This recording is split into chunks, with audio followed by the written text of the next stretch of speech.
All right, y'all. What's up, y'all? It's your girl, Moo Legend, Time to Shine Radio. We out here on this beautiful Thursday in Atlanta, Georgia, and I'm here with my first guest, Buttah B. Rocka. What's good, girl? Hey. Hey, girl, hey. Hey, girl, hey.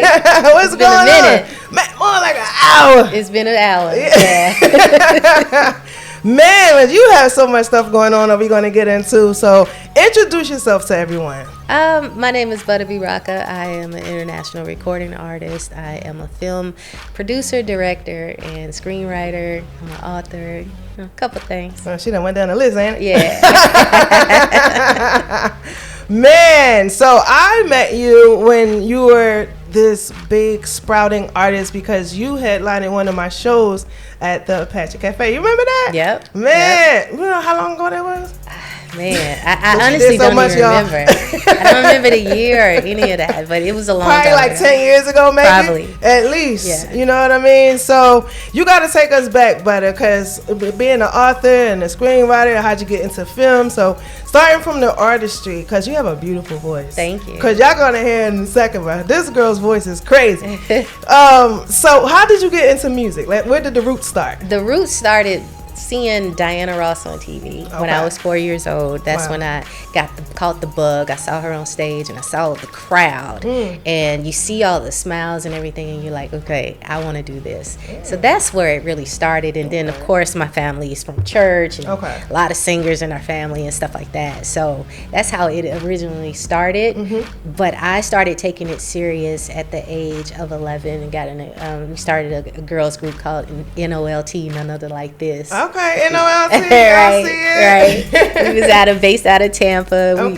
At first, you know, when you start doing the little talent shows and stuff, we start getting whooped because we was brand new. But then, you know, what was so cool about back in the day is you learned about development. True. Back in the day, you went in there and you learned dance moves and you learned how to be on stage, your stage presence, all this different type of stuff. So we started tearing it up. You know? It was the NOLT. Yeah, no NOLT. other. Yeah, none other like this. And then that's how it started. And then by the time I turned 15, we start coming back and forth to Atlanta. I was working with Bobby Brown's camp and Usher. Usher had just got his record deal. He called me the Mac, and so we started doing little things with him.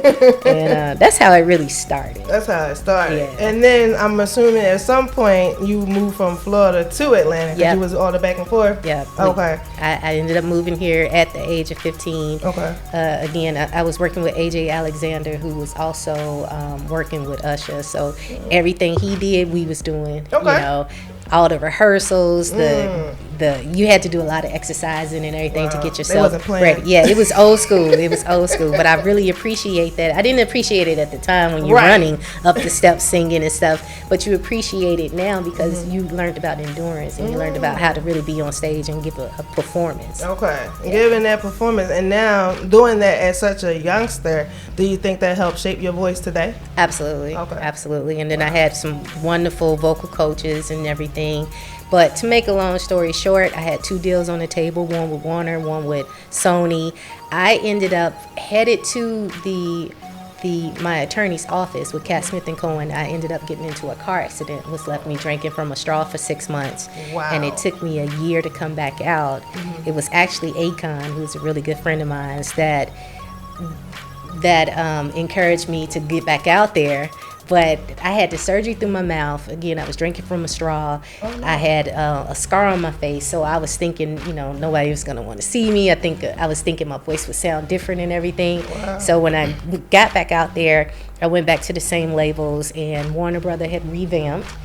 And so I didn't know nobody there. And Sony had just signed this young lady, because at the time, I'm really great to tell my age, it started to be the Britney Spears, you know, the 12 to 13, 11-year-olds. Here I am, 18, getting turned 19, and I didn't miss the boat. You know? So I went to the third label that wanted to sign me, and he basically told me that. He was like, you know, we signing 12-year-olds now. That was the come up there. At that time. Yeah, so I started doing a lot of backgrounds and got in the background. I started doing stuff with TLC, Akon, Nas. Great. Yeah, it's a couple people. A couple people. Yeah. Them some heavy hitters. Yeah, it was you cool. work back there. So, and that's the thing too about becoming an artist or like in the limelight. Like I noticed a lot of singers start in the background. Is that right? They do. Okay. How was it being a background singer? It was cool. Let me phrase this.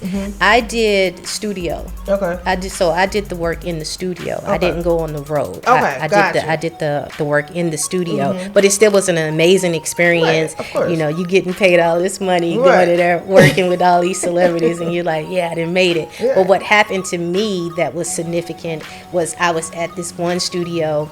And there was a guitar player. I'm really telling my age. He had a cassette tape, right? And he had a cassette tape, and he gave the cassette tape to the producer, and he was like, man, outside of just playing the guitar, I'm also an artist.